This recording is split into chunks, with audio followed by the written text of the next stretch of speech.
Hey everyone, welcome back. Today we're doing a deep dive, kind of a Yeah. deep dive into the beauty industry. Hmm. Yeah, all those like miracle creams and those the serums that are like game changers and all. Right. Right. We're gonna use a podcast episode and some other research we did to like peel back the layers and see what's really going on. Yeah. So I have a question for you, and be honest. Okay. Okay. Have you ever been like standing in the aisle at the store, in the skincare aisle, Mm-hmm. and felt like suddenly you had a million problems that you didn't know you had? Absolutely. Yeah, like, did I really need to worry about, like, dehydrated skin before I saw that serum? Right. Like I never even thought about that. Yeah. And now I need it. Yeah, and now it's like a top concern. Exactly. The podcast episode we looked at called this fear-mongering. Mm-hmm. And honestly, that's a pretty accurate description. I think so too. Like, it really is. Yeah. It's making us insecure about things that we didn't even know were issues before. The beauty industry really, it's like a classic marketing tactic, right? But they take it to a whole new level because it's like Right. such personal anxieties about our appearance. Absolutely. It's rough. Yeah. It's really rough. So they brought up this example of, like, brightening creams Yeah. as, like, a prime example of this. Right. Apparently dullness, like, that's not even a real medical term. Really? Yeah. It's just a way to make us feel bad about our natural skin tone. Wow. I know. So That's wild. those natural variations are what make us unique. Mm-hmm. And then some of these products to create that glow, Right. Like they're using really harsh ingredients. Yeah. And they actually end up damaging your skin. Right. So you end up needing more products Yeah. to fix the problems that the first product It was caused. like that line from Fight Club. Oh, yeah. What is it? The things you own end up owning you. Yes. Okay, then there's the price game. Yeah.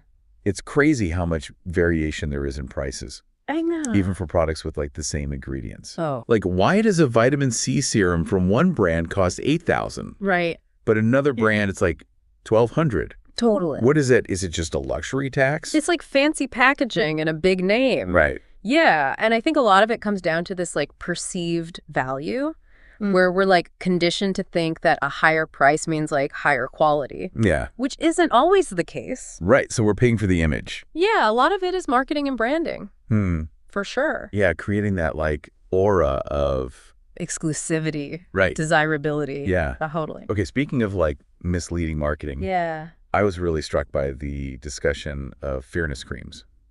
Right. Like, I thought those were a thing of the past, Me too. but apparently they're still very much around.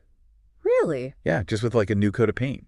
Oh, so they're just like sneakier with the language, like radiance and even tone Right, yes. instead of fairness. But it's still the same message. Yeah. Lighter skin is better, Yeah. which is just so harmful. Right. I know. Like, especially with, thinking about like colorism in many parts of the world. It's a huge problem. It is. Yeah. The podcast even highlighted some ingredients that are like really dangerous Oh, in these God. fairness creams. Okay. Glutathione, Yeah. steroids, Mm-hmm. and hydroquinone. Wow. And these are still on the market.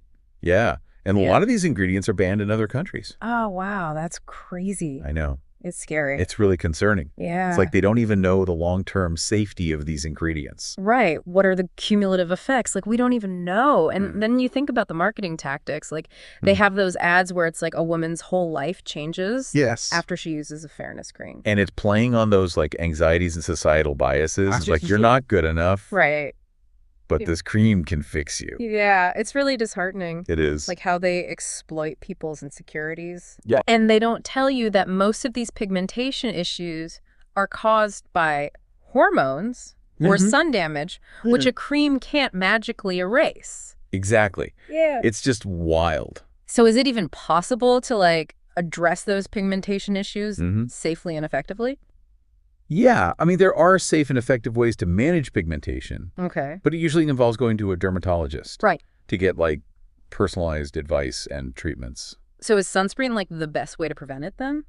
Well, sunscreen's good for prevention, Okay. but it can't reverse existing pigmentation. Got it. Yeah. Okay. So we've talked about brightening and fairness creams. Mm-hmm. Let's move on to another trend that I've been thinking about. Okay. Clean beauty. Yeah. I'm pretty skeptical of it. The Okay. podcast really like went after those brands that claim to be chemical free Right. and toxic free. And they made a great point. Yeah. Like water is a chemical. Right. Everything's made up of chemicals. Exactly. Chemical free is meaningless. It's just marketing Yeah. to play on people's fears Yeah. of anything synthetic or like artificial. Okay, but aren't natural ingredients better for us? That's not necessarily true. Okay. Some of the most harmful ingredients are found in nature. Really? Yeah, like the podcast mentioned citrus oils.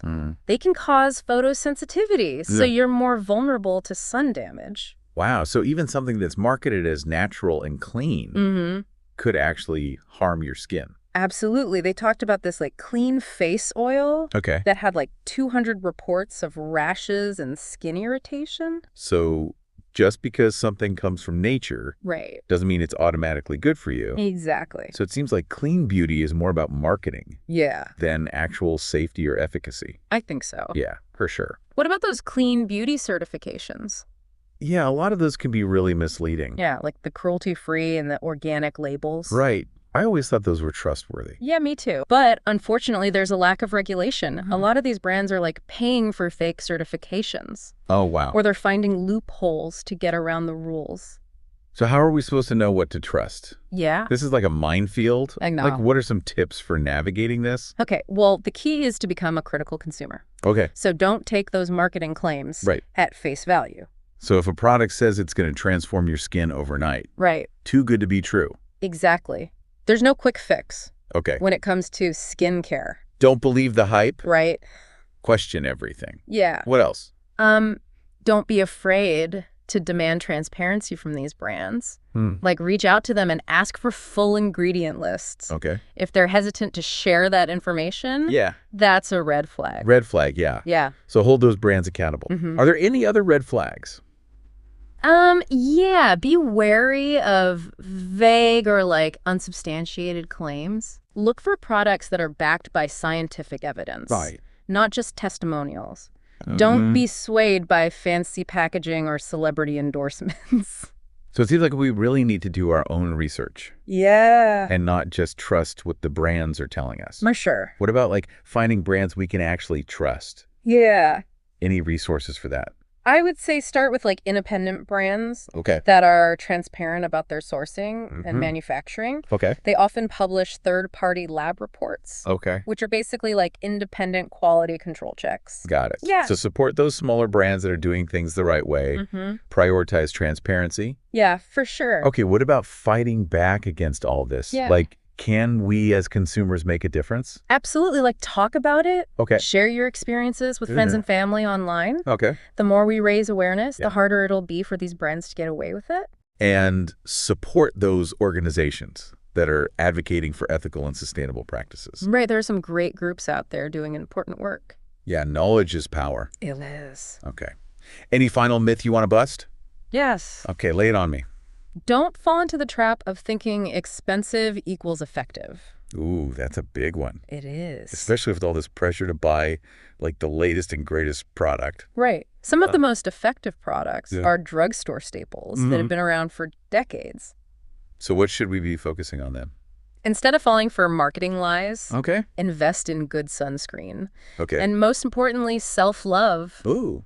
True beauty comes from within. That's something no product can replicate. No, it really isn't. Right. Yeah. It's about feeling confident and comfortable in your own skin. That's what it's all about. Yeah. Yeah. Such an important message. It is. Especially in a world where we're just constantly bombarded with these images of unattainable beauty standards. And that's exactly what the beauty industry thrives on. And don't let the beauty industry tell you how you should feel about yourself. Right.